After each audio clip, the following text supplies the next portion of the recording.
It's Tuesday. Time for the Tuesday tip. And this week, San Diego.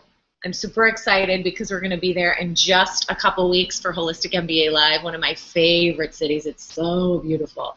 And if you're going to be there, I'm super excited to see you. And if you're not, maybe next time. But for this week, what we're going to be talking about is 5 keys to overcoming overwhelm. So let's talk about first, what is overwhelm? Well, I was curious, so I looked up the dictionary definition of overwhelm, and I cracked up. So the dictionary definition is to bury or drown beneath a huge mass.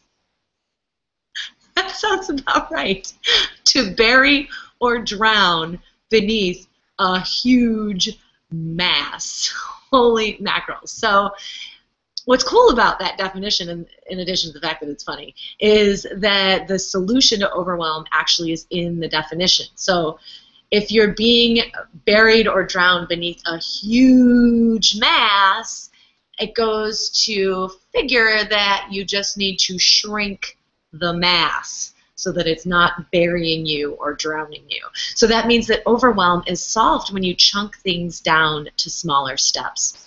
So if you're in overwhelm, it's likely that you are imagining or worrying or thinking about too many things at once, or thinking too far into the future.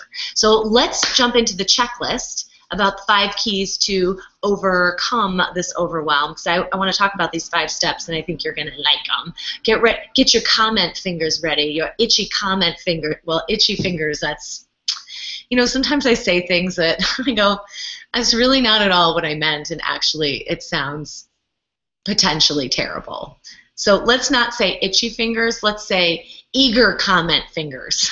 We'll get them ready, because I'm really interested to hear what you're going to have to say about these 5 keys. So the first one is to invest in a coach or a mentor that can help you see the forest for the trees. You really need someone who's been where you are, has passed where you are, and can help you figure out the small steps and easy fixes that can take you forward. And I would say when people ask me what is the key to my success, I feel like I've said this a million times, but I'll share it again with you, is that I have always hired coaches and mentors who save me from myself, because I will get overwhelmed. I will flip out. I won't know what to do. I won't be able to necessarily prioritize things in the way that I could that's the most efficient. And it's taken me years of being coached, being a client, to learn how to do that. So you want to invest in a mentor or a coach, and oftentimes, especially when I was first starting, I just graduated from school. I was like, I just paid for school. Why would I pay for a coach? I should be able to figure this all out myself. Well, let me tell you, that didn't work out too well. It ultimately worked out well in the end, but I lost at least 2 years just floundering and not being successful and really suffering and getting frustrated. So I really recommend, you must have a coach, you must have a mentor of some sort to help you with your business, to help you move forward so that you can stay in action and out of overwhelm. Okay, the second tip is I like this one, is to tame your to-do list. And this is a tip that I learned from a coach that I mentored with for many years. His name is Kendall Summerhawk. Kendall, I don't know that you're watching this, but you might enjoy this tip. She got it from a mentor of hers. I can't remember who it was, but it was like a boom revelation for me, because I don't know about you, but I'm a big list person. I like making lists. I like to-do lists because my memory is not great. I will forget. If I don't write something down, I will forget it. So I would make a ton of lists, but the lists would become sort of overwhelming. They started to feel like that huge mass that was burying me under the list. So the tip that Kendall gave me, that she learned from a mentor of hers, was to get rid of your to-do list. And when I heard that, I was like, ah, sacrilege! How dare you? I'm never getting rid of my my link to sanity. She said, no, I'm serious. You want to put, if you have something on your to-do list, you want to go ahead and put it right in your calendar.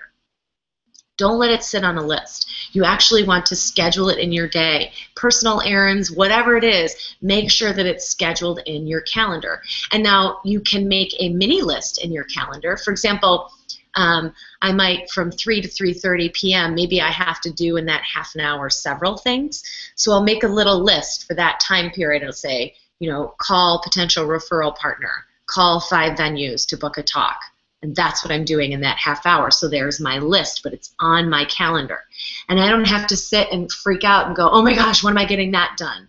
Or maybe from, 9 to 10 a.m. in the morning, I'm going to do personal errands. So I would put on my calendar personal errands, and then in the description of that little event, I would write a list, like dry cleaner, grocery store, pick up, duplicate keys for my apartment or whatever. So that everything is on the calendar. You don't have to worry about, oh my God, when is everything going to get done? Now, if you're someone who's like, there's no possible way, because when you're first starting out, you are wearing every hat in your business. I now have a personal assistant and a team of, 6 people and contractors. I mean, believe me, I did not have that when I started out just a couple of years ago. I think it was 5 years ago. I had me. That was it. So I had a lot longer list than I might have now. However, what I would do is I would make a main list called the brain dump list. That's what you want to do, brain dump list, where you literally just like vomit out of your mind every single thing that you have to do and everything that you're stressing about, just on a piece of paper. Then, or on your computer, whatever. Then go to your calendar and then start calendaring in the most important tasks. Maybe you do this at the beginning of a week or whatever. You just schedule like your tasks for the week, and then you don't look at that brain dump list again. Don't do that because, again, you will be buried beneath a huge mass that is the brain dump list. That's just too overwhelming.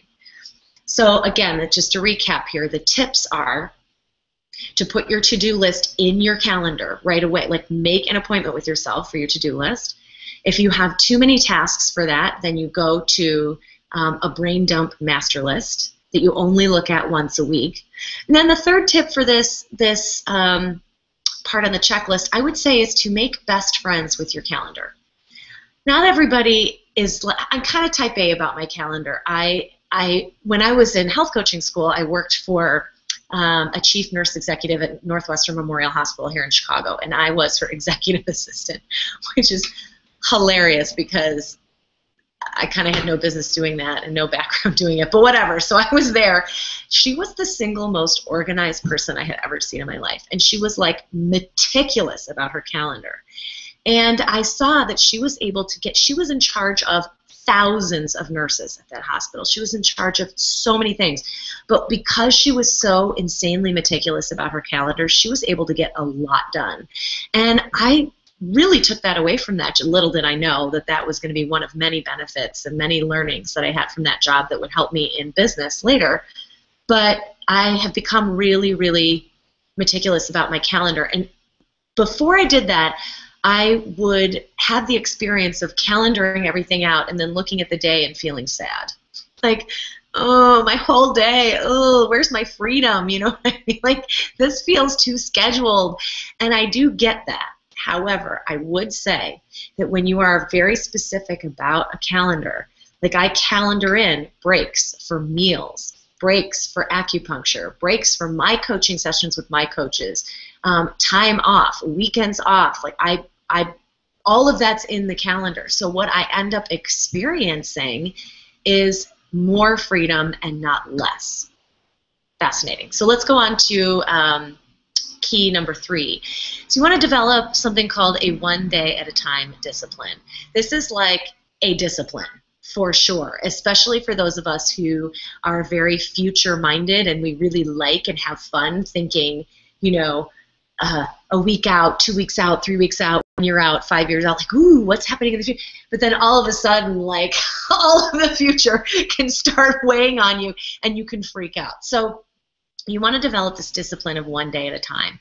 And it's like, I always think of a horse in a horse race with the blinders on this. I don't know if all horses in all horse races wear blinders, but there are some that do, and they're like on the sides of their head. And I sort of mentally do that to myself of like, this is the one task that's in front of me. Yes, there's a lot going on out here, but I am focused here. And that does require practice because it can be easy. It can be easy to be like, there's just too much going on, right? So you want to be here focusing on one task at a time. Only think about what you're accomplishing today and keep things in a small chunk size. Have small tasks on your calendar. You are not going to become Deepak Chopra overnight. Don't put that pressure on yourself. I'm not going to do that either. So don't make yourself do that. Just focus on small little things at a time. And making sure that, I think I mentioned this previously, but that you spend time planning your days. And if you don't know what to focus on, you're always focusing on your current clients and servicing them. This is from a previous video. You're always focusing on methods to enroll new clients, whether that's in your local area or online. And then you're focusing on any upcoming launches and like strategizing where your business is going to go. Those are your three focuses all the time. And that's how that looks changes as the phases of your business grow. And we can talk about more of that in another video. Fourth tip, fourth key is to hire help. Girl, you don't have to do it all by yourself. I tell you I'm very guilty of that. And I resisted this a lot. I really did. Especially a personal assistant. My mentor, Kendall, was pushing me hard. She's like, get a personal assistant. You're doing a $15 job, $15 an hour job, and your time is worth $1,000 an hour. What's wrong with you? So now when I first started out, that was not the case. My time was not worth that much yet.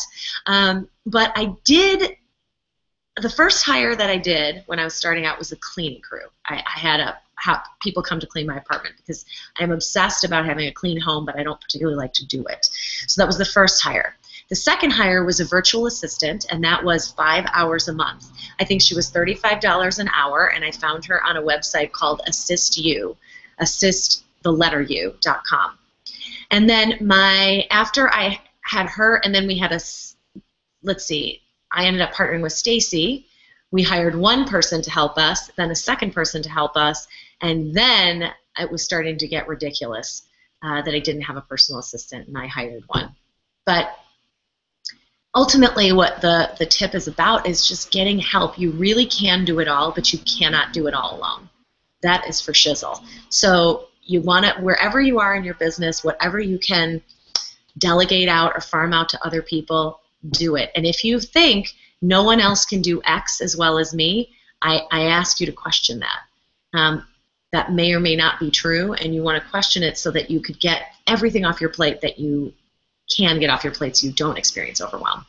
Fifth key is to check in on the positive intention of overwhelm, because there's always a positive intention. So overwhelm can be a practical reality. We can have a million things going on. For example, right now, I would show you a screenshot of my calendar, but I don't want to scare you because I took a screenshot and I was like, no, I shouldn't do that because there is a lot going on. So I'm planning, I'm prepping for a wedding, I'm planning and prepping for a live event, I'm overseeing my business, I'm delivering coaching programs, recording these videos. Andrew's moving in with me, so redecorating, moving everything around.